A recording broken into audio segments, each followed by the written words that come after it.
Judul, Cerita Fiksi Rumah di Atas Bukit. Assalamualaikum warahmatullahi wabarakatuh, salam sejahtera untuk kita semua. Halo semuanya, selamat datang di nama channel Anda. Terima kasih sudah meluangkan waktu untuk mampir dan menonton. Di sini, kita akan berbagi sebutkan tema konten, seperti inspirasi, hiburan, edukasi, atau lainnya, semuanya dikemas dengan santai tapi tetap bermanfaat. Jangan lupa untuk like, komen, dan subscribe agar kalian nggak ketinggalan konten terbaru dari kami. Yuk, kita mulai petualangan seru hari ini. Selamat menyaksikan, semoga sukses dengan channel YouTube Anda. Jika butuh ide tambahan, silakan beritahu saya. Di sebuah desa terpencil, berdirilah sebuah rumah tua megah di atas bukit. Rumah itu milik Juragan Surya, seorang pria kaya raya yang terkenal baik hati, namun misterius. Meski hidup sendiri setelah istrinya meninggal, Juragan Surya selalu ditemani pembantu rumah tangganya, Mbok Narti, yang telah mengabdi sejak muda. Mbok Narti setia dan rajin. Ia tidak hanya melayani, tetapi juga menjadi satu-satunya teman berbagi bagi Juragan Surya. Orang-orang desa sering bergunjing, mengatakan bahwa hubungan mereka lebih dari sekadar tuan dan pembantu, namun keduanya selalu membantah dengan senyum kecil. Namun, suatu hari, Juragan Surya meninggal mendadak. Desas-desus mulai beredar bahwa kematiannya tidak wajar.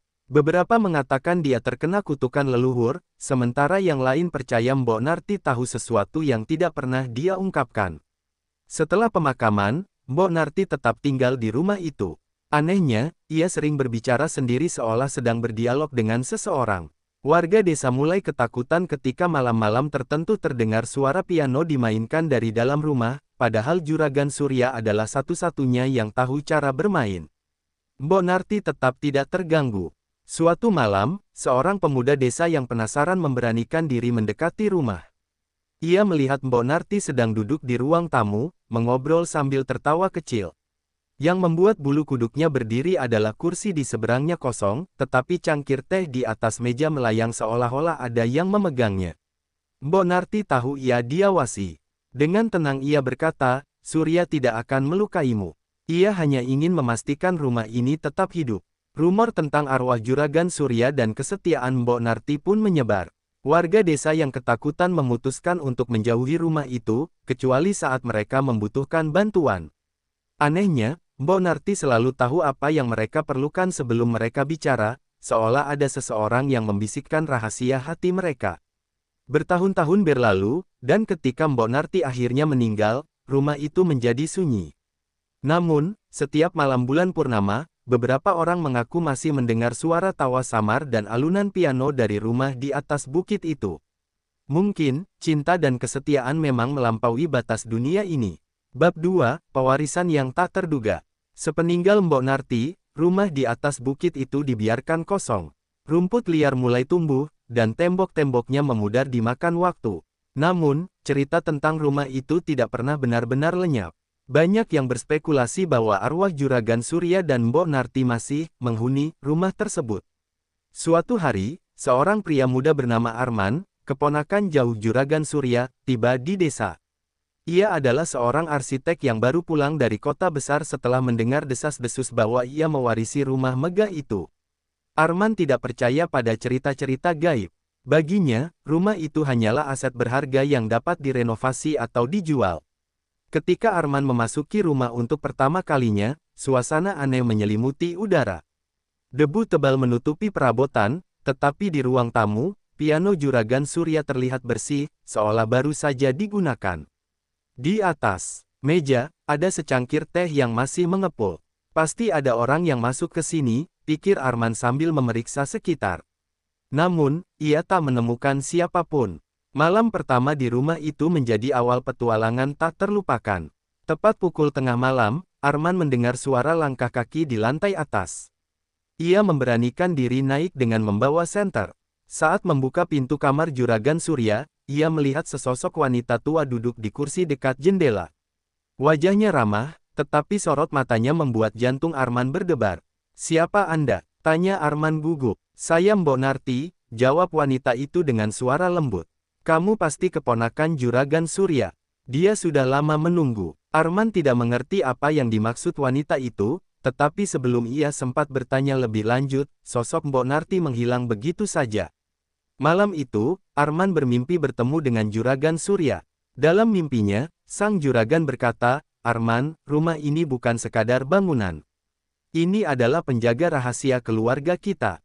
Kamu harus menemukannya sebelum terlambat." Keesokan harinya, Arman mulai menggali sejarah rumah itu. Ia menemukan buku catatan tua di perpustakaan rumah. Buku itu berisi catatan harian Juragan Surya, yang menceritakan tentang harta karun yang tersembunyi di rumah tersebut, bukan emas atau permata, tetapi sebuah artefak kuno yang dipercaya memiliki kekuatan untuk melindungi garis keturunan keluarganya dari mara bahaya. Namun, untuk menemukannya, Arman harus memecahkan serangkaian teka-teki yang ditinggalkan oleh Juragan Surya. Anehnya, setiap kali Arman merasa buntu, ia mendengar suara piano yang seakan-akan memberi petunjuk. Ketika akhirnya ia menemukan sebuah peti kecil terkubur di bawah lantai ruang tamu, isi peti itu membuatnya terperangah, sebuah cermin tua dengan bingkai emas yang dihiasi ukiran rumit. Saat Arman melihat ke dalam cermin, ia tidak melihat bayangannya sendiri. Ia melihat Juragan Surya dan Mbok Narti berdiri di sampingnya, tersenyum. "Rahasia rumah ini kini menjadi tanggung jawabmu," bisik suara Juragan Surya. Sejak hari itu, Arman memutuskan untuk tinggal di rumah tersebut, menjaga rahasia keluarganya dan melanjutkan warisan Juragan Surya. Tapi ia tahu, tugasnya belum selesai. Masih ada kekuatan besar di balik cermin itu yang menunggu untuk ditemukan. Bab 3, Cermin Takdir. Setelah menemukan cermin tua di dalam peti, Arman mulai merasakan kehadiran yang berbeda di rumah itu. Ia menyadari bahwa cermin itu bukan sekadar benda kuno, ada sesuatu yang hidup di dalamnya. Setiap kali ia menatap ke dalam cermin, bayangan yang muncul bukan hanya dirinya sendiri, melainkan kilasan-kilasan masa lalu, wajah-wajah orang yang tidak dikenalnya, dan kadang pemandangan tempat-tempat yang asing namun terasa akrab. Arman memutuskan untuk menyelidiki asal-usul cermin tersebut. Di salah satu lembar buku catatan Juragan Surya, ia menemukan sebuah kalimat yang berbunyi, "Cermin ini adalah kunci antara dunia kita dan dunia mereka. Siapa yang menjaganya, menjaga takdir keluarga."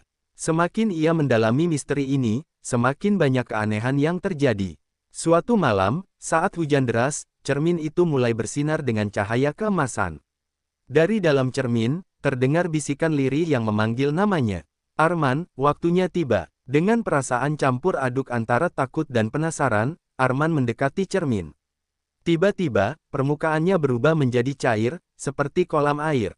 Tanpa sadar, tangannya terulur menyentuh permukaan cermin, dan seketika itu juga, ia tersedot masuk ke dalamnya. Dunia di dalam cermin. Arman terbangun di sebuah tempat yang asing namun memukau.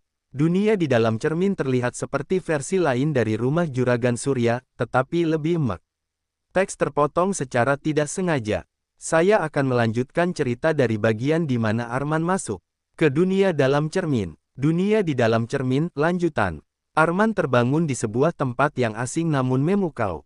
Dunia di dalam cermin terlihat seperti versi lain dari rumah Juragan Surya, tetapi lebih megah, dengan lampu-lampu kristal yang menyala terang dan dinding yang dihiasi ukiran-ukiran emas.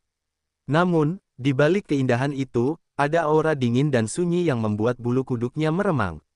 Saat melangkah lebih jauh, ia bertemu dengan sosok-sosok bayangan, mereka tampak seperti manusia, tetapi wajah mereka buram.